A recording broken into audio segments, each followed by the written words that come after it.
Seeing as many of us are moving into a more personal approach to our training, I thought I'd put together a video that goes over how you can get strong at home without weights. In this video, I'm going to go over both basic and more advanced techniques that you can utilize. So no matter where you are in your fitness or lifestyle journey, this is going to be a video that you can utilize. Now, when it comes to doing any type of body weight workout, it's first and foremost going to be important that we use our body effectively and we use our body weight effectively. One of the big issues that I see a lot of people do when they go to do body weight style training is they just jump into an exercise and they just start going through it without any type of intention going into it.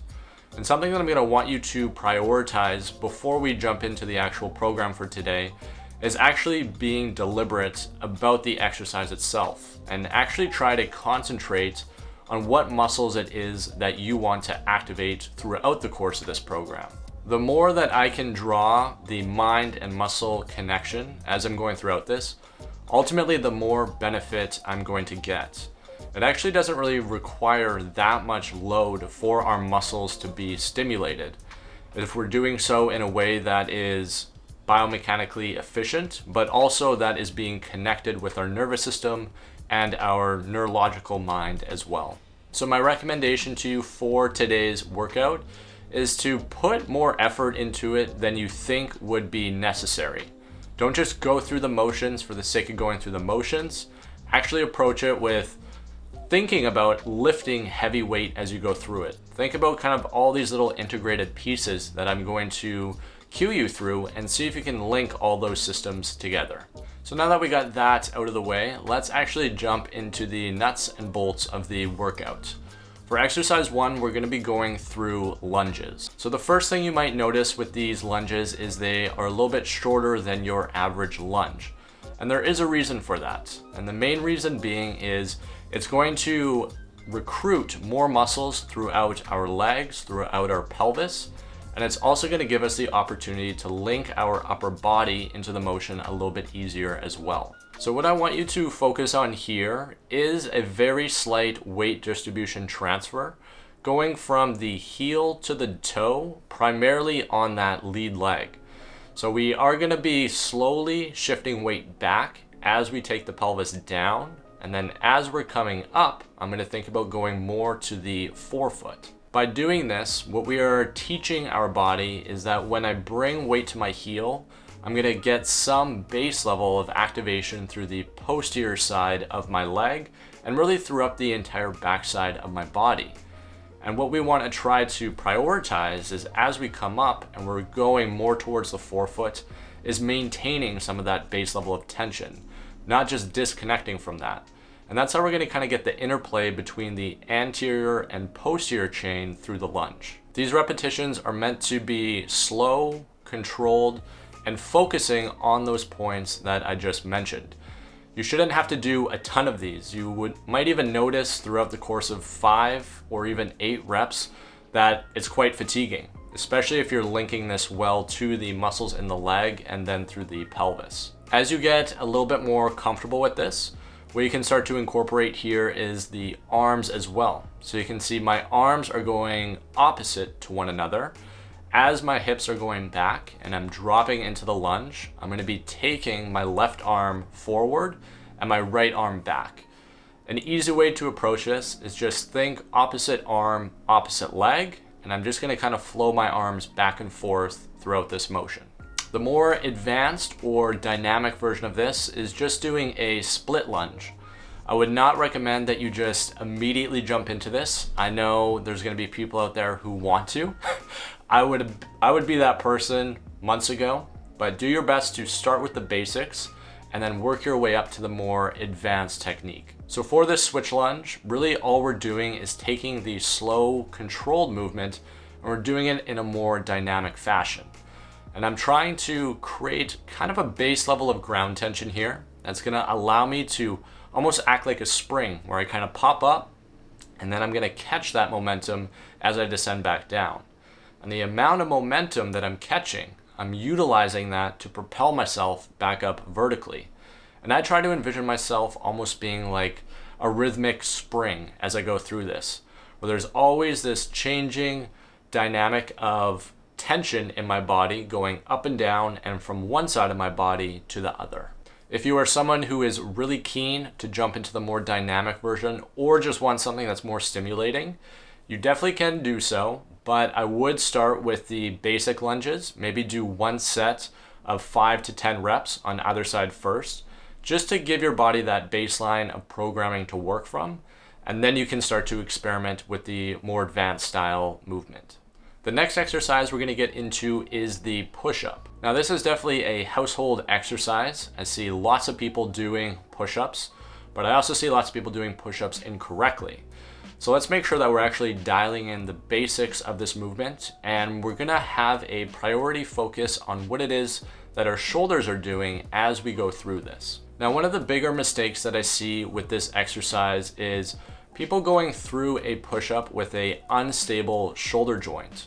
And what ends up happening is the ligaments and the joints end up taking the brunt of the load. So what I'm going to cue you through here is a way to offset some of that unnecessary tension in those areas in an attempt to get the right muscles to come online. So first and foremost, we're going to start in a high plank position.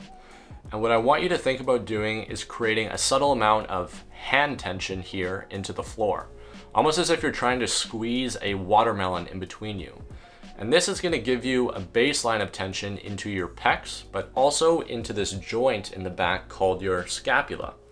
And by providing just this baseline of stability and maintaining it, we start to recruit more muscles around the pec, around this muscle just on the front side here, which is our serratus, and then even some tension into the lat. Ideally, these three muscles kind of harmonize together to take us through this motion.